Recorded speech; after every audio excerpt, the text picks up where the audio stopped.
Next one. 72. 72.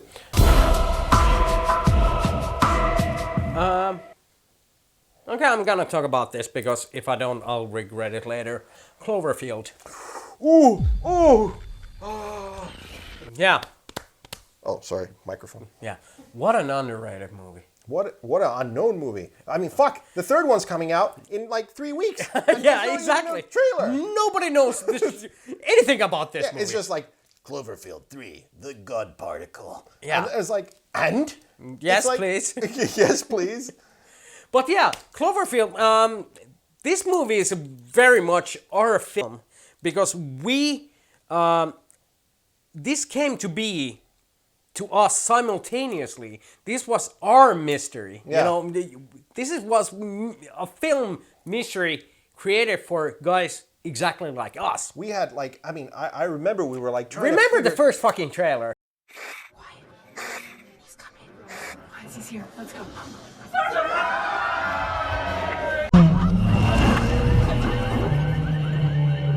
What's that noise?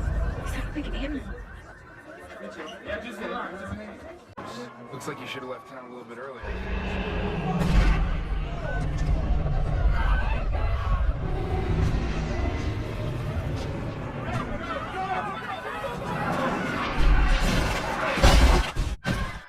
I think it was Transformers or something. Yeah. And then they came this trailer, and it didn't even have a fucking name. No, just a date.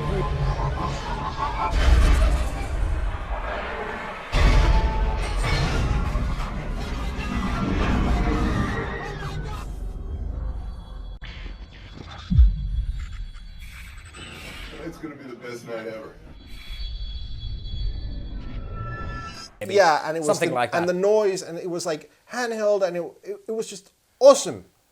You know, it was, the first few glimpses of that film in that trailer were like, this is exactly what I've been waiting for a movie. Something big, epic, scary and unknown. Something new. Exactly. This was something new, not pre-established, like film series like Star Wars or Die Hard or Lethal Weapon or Alien or Godzilla. That's a lot of fish. 98, it was a terrible year for, Godzilla, but a great year for everything else. But, this was a movie that I've been waiting for because... Without knowing. Yeah. It was such a long time that a movie trailer, was responsible for building that hype. Anticipation for a movie. Because all of a sudden, J.J. Abrams, which was rising, his name was rising. He was doing Lost at that time. Yeah, and then all of a sudden, it's like J.J. Abrams comes out with this like movie and it wasn't called Cloverfield then. It was just this movie. Yeah. Unknown movie. Unknown movie with a trailer that comes out, and people thought it was a hoax. People started going into the movies to watch this trailer, and the marketing behind this movie is sheer brilliance. Is what makes this movie experience. You could make a fucking movie out of just the marketing department, figuring to market this film. And how this movie is ingrained with J.J. Abrams' own universe. Because it is, and this movie created the mystery box thing. Yeah, exactly, the mystery box thing. Yeah, it didn't exist until this movie. He created websites that kind of interlinked. He created for all the remember characters. he called me and said, I fucking found this fucking website, with this date. And we were the movie got us. The trailer got us. We went into detective mode. Yeah, it was a treasure hunt. Yes. Trying to find out all the stuff. You had interconnected stories from MySpace. All characters had MySpace pages. You had the Slusho history stuff. Yeah. You had links to like fake news broadcasts. It was just... It was amazing. And see, we're not even talking about the goddamn film at this point. We're just talking about the trailer. Yeah. And, this went on for like 6 months, and then they released the name. Like, what's the name? What's the name? Cloverfield. What the fuck? like, what does that mean? Yeah, people were like, expecting Voltron or something Yeah, like that. or Godzilla. Yeah, or, but Cloverfield, that gave them nothing. And people were, like, okay, thank you. And pretty much everyone was done by that one. Okay, it's Cloverfield. So it's some movie. Yeah, but then the poster came out, which once again got people excited. So like, well now. Yeah. What's this? When you see the Statue of Liberty Yeah. with its like head ripped off and 3 claw marks. Yeah. And I remember like on the IMDb forums, I was like writing there and thinking like, like maybe there's more than one monster in there and there's 2, and everyone was like all the time having all these fan theories. I mean, That movie sparked the imaginations of movie fans without seeing the film. yeah, and I think this movie was like the first moment when fans really started like on the forums talking about like having fan theories of what's going to happen in a film, because after that It's regular Tuesday now. yeah. My name is Robert Hawkins. It's 6:42 a.m. on Saturday, May 23rd. Approximately 7 hours ago, something attacked the city. I don't know what it is. If you found this tape, I mean, if you're watching this right now, then you probably know more about it than I do. Yes. Back to Cloverfield. Yes. Hi, everyone. We've been talking about Last Jedi for like 30 minutes now. But back to... maybe we should do a little bonus episode, about, just talking about Last Jedi. We should. Yeah. Okay. Anyways, Cloverfield, the advertising was a stroke of genius.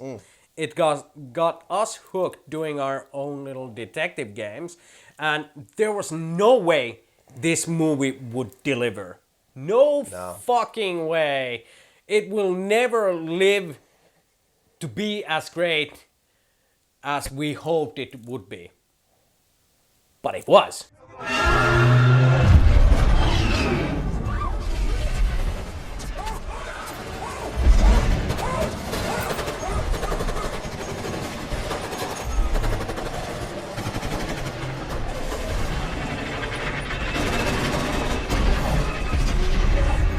And that's the weird thing. The movie itself was exactly what it promised, and like done perfection. The movie has absolutely no score, no music. Except the end ending. credits. Except Michael the ending. Giacchino once again. Makes a wonderful Godzilla like homage. Yeah.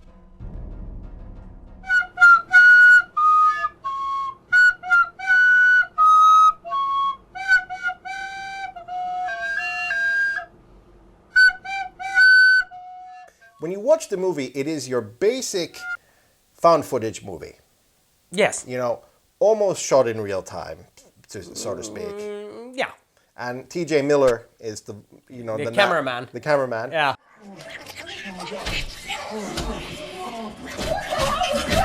Oh no, something else. Also terrible. Excellent. This movie got a lot of shit for the characters. You know, like they were snobby rich kids Yuppie and kids, blah blah yeah. blah blah blah blah. But they weren't bad characters. They weren't disgusting people. No. They were just were normal people. doing good Yeah. in their lives. Yeah. And And I was on board with them the entire time. Yeah. Lizzie Kaplan is there. Hey, Marlena. Hey, what's up? And she's amazing. She's a really good supporting player. T.J. Miller wanting to, bone that. Yeah. And yeah, they had a really good chemistry. Yeah, You know, very like good. the non-chemistry actually. They made a whole thing about, T.J. Miller wanting them to have chemistry, and there were none. Hi, I'm Robin Lily's friend. We met like several times before. Oh, yeah. You have the camera in front of your face. Is probably why it is. Oh, okay, here. Oh, yeah. What's going on? Totally. None of it. And I mean, it's very simple structure. I mean, Very. The main character is about to leave to Japan, and he has a going away party, and he basically had sex with his best friend. So Yeah. yeah, and that caused Things got complicated, Things got and they have complicated. no time to,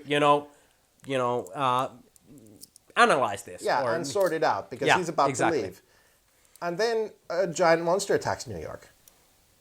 Yes, and you know, he gets disconnected from the best friend / new love interest. Yeah, and he goes to save her. Yeah, this is a rescue mission. Yeah. Plain and simple. And then, regular people doing amazing, courageous stuff in face of, unwhelming danger. And it works because it's like you're with them and you're terrified because this is stuff that you haven't seen before. There are moments in the movie where you can actually transplant yourself into the film and be like, holy fuck. Yeah, talking about immersion. Yeah. If this movie does one thing amazing, it's immersion. Yeah.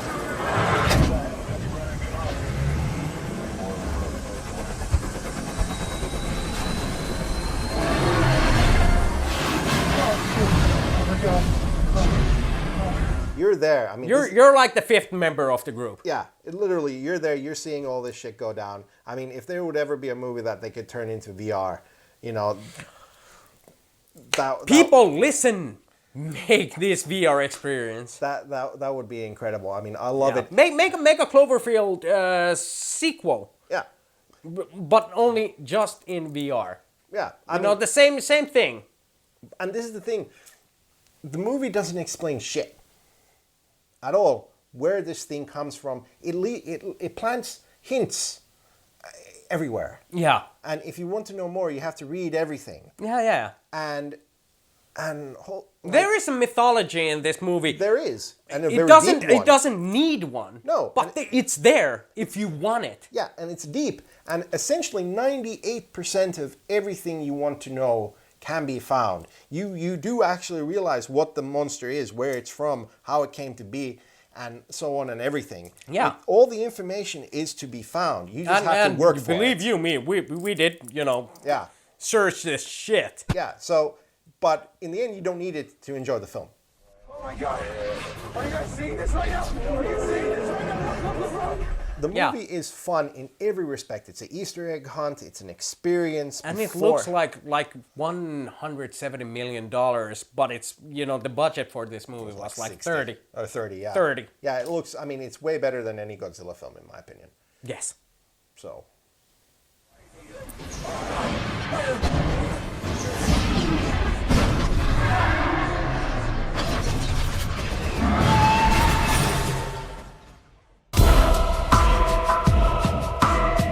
Stargate.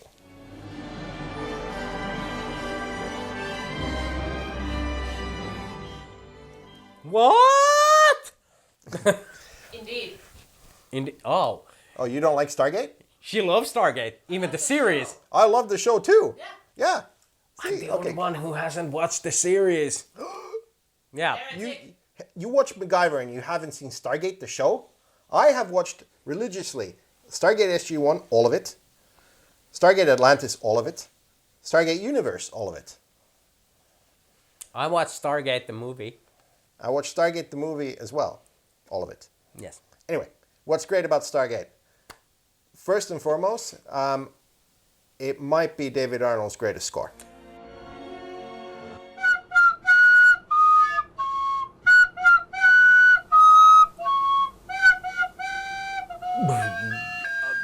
Quite possibly, yes. Because, he does the music for Independence Day. Which is great. It's really good. It's one of the best things about Independence Day. It is one of the best things about Independence Day. And for some reason, it's the only thing they didn't reincorporate in the sequel of Independence Day. What the fuck are you thinking? The guy needs work, so give him some. He does stuff for Bond and everything, but like when but the Bond scores are really good. They are very good. He's the best John Barry there is at the moment. Yeah. But I agree, Independence Day and David Stargate are his best scores. They're like very big Hollywood, sound. Yeah. And what's funny is if you have a 3D TV that can transfer 2D into 3D, give Stargate a go. Because really, yeah, I got goosebumps when I started watching Stargate in 3D. Just for shits and giggles. Aliens as well is a very good thing. It's just when you see it, and you're so used to seeing it in 2D, but then when they go through the Stargate, and that's scenes in 3D, I had to stop and do that scene about 5 times in a row. Yeah.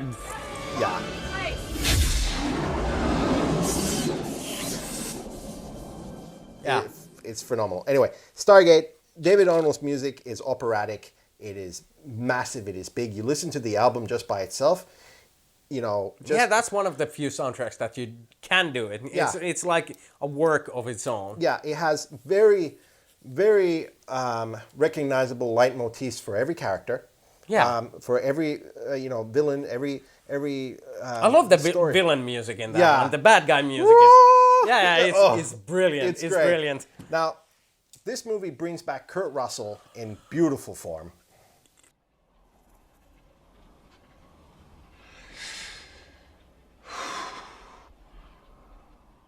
I think it was sort of a comeback role for him. Yeah, I mean, this movie, it's in a very typical, Hollywood way.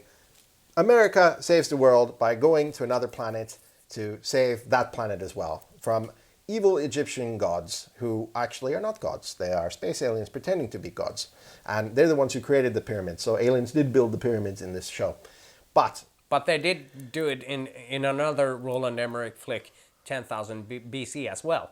yes, Is it linked? Is it, in the universe?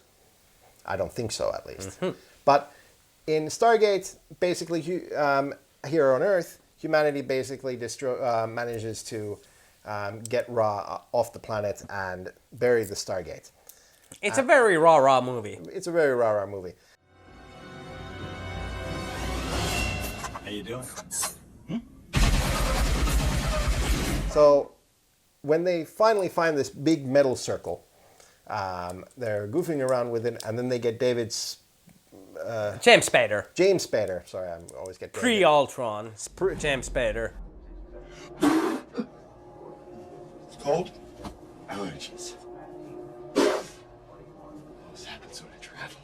Actually, pre-Boston Legal James Spader. Yeah. Yes. And he's like a goofy, almost like Michael J. Fox character from Atlantis. Atlantis, yes, Yeah. exactly. The legend of Atlantis, a continent somewhere in the mid-Atlantic that was home to an advanced civilization, possessing technology far beyond our own. Inside the pyramid, the most incredible structure ever erected, there are no writings whatsoever. Now, some of you may ask, why Atlantis? It's just a myth, isn't it? Pure fantasy. I don't have any idea who built them. Pause for effect. Gentlemen. And he's a goofy archaeologist who starts figuring out like what it actually reads on the Stargate and this extra stone, and even has a bit of Swedish in it because there were Swedish archaeologists who found the Stargate. Yeah. Herregud, Valde, or something, And Swedish architects, of course. so they find it, they turn it on, and in the movie, unlike in the show, which I thought was kind of like shitty, in the movie, the Stargate leads to another galaxy.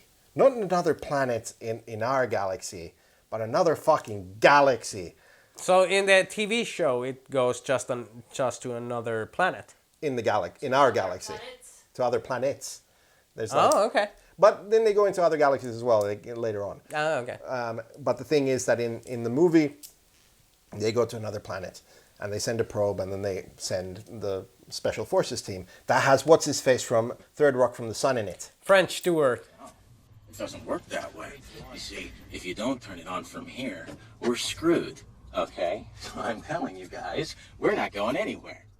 And we're gonna die. He is so good in it.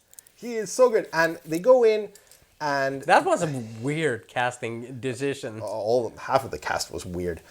But they go in, and Emmerich was pretty high at that time, I think. he was. And then they find an ancient human civilization as if it was like Egyptian times. Yeah. They're chopping away at what looks like a mine, and then they get invited, and these guys think that these are emissaries of the gods.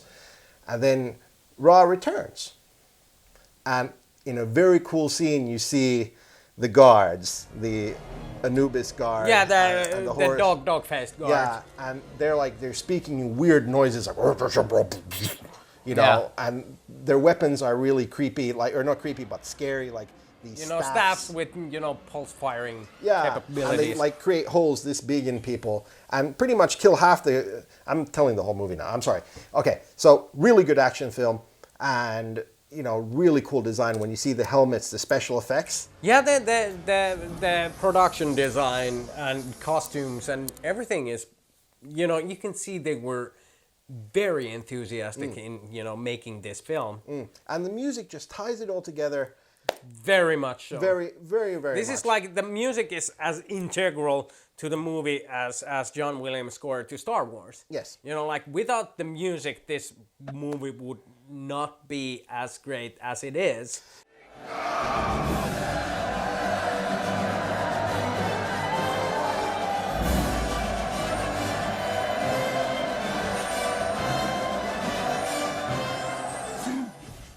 I mean, for me, what makes Stargate so special was just the attention to detail in the story. Yeah. Of, like the story of who these gods are and, like who these people are. And, it really got me interested in ancient Egyptian history. And if it wasn't for Stargate, I don't think I would have liked The Mummy as much. Mummy is very similar to we're talking Stargate. Stephen Sommers' Mummy. Yes, exactly. The Brendan Fraser and Arnold Vosloo Mummy. Which I freaking love, and I think we're going to talk about it at some point. Cool. Especially 1 and 2. 1 and 2, they're... Yeah. I think we it's don't going to be a talk twofer. about the third one. No. Ever. Or But the yeah, Stargate is adorable. Yeah, it's action adorable. movie. It's a fun movie. It deserves to be in the top 100. It's not a great movie. It could have been better. Yes. And But so can most of these films. Yeah. But it's definitely a movie that, if you feel like if you're hungover or if you're sad or if you just want to watch, like a movie where you don't have to really think, you sit down and you watch that. Yeah, and this is, like I know you so well. And I know this is a movie. I know why you love this movie. And that's why this movie deserves to be on this list, because it's a movie that talks straight to him as a person, as a movie lover. And that's exactly why we're doing this list, not to endorse the greatest, highest rated movies ever made. Yeah. We're talking about the movies that we love and we would love you to see, inspired by our crazy ramblings here. Yeah, exactly. We don't think if you don't like the movie, then you don't like it. That's fine. That's totally understandable. Yeah. There's movies that he likes that I don't like and vice versa. But we're putting movies on this list that we think deserve to be seen, and Yes. I'm pretty sure there'll be other people who like it as well. I mean, Stargate was liked enough for them to make a TV show. Which was liked even better. And I actually liked the TV show. I actually liked a lot of the changes they did in the TV show, expanding on the lore. Yeah, because that's the beautiful part in television, is that they can expand on the existing story and characters and worlds of the first Stargate. Come on, you gotta love those guys.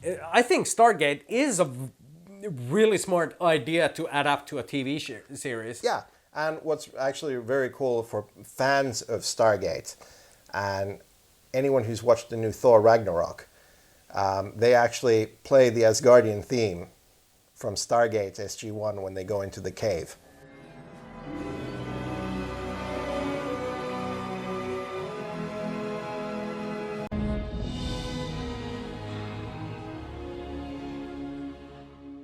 Really? Yes. Fuck.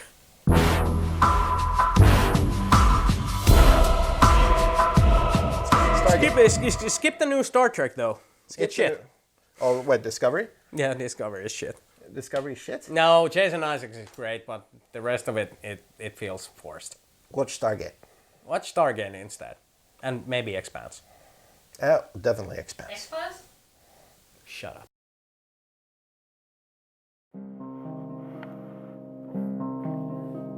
This episode will be more artistic. It will be French Nouvelle Cinema. Jacques Tati, up in my asshole.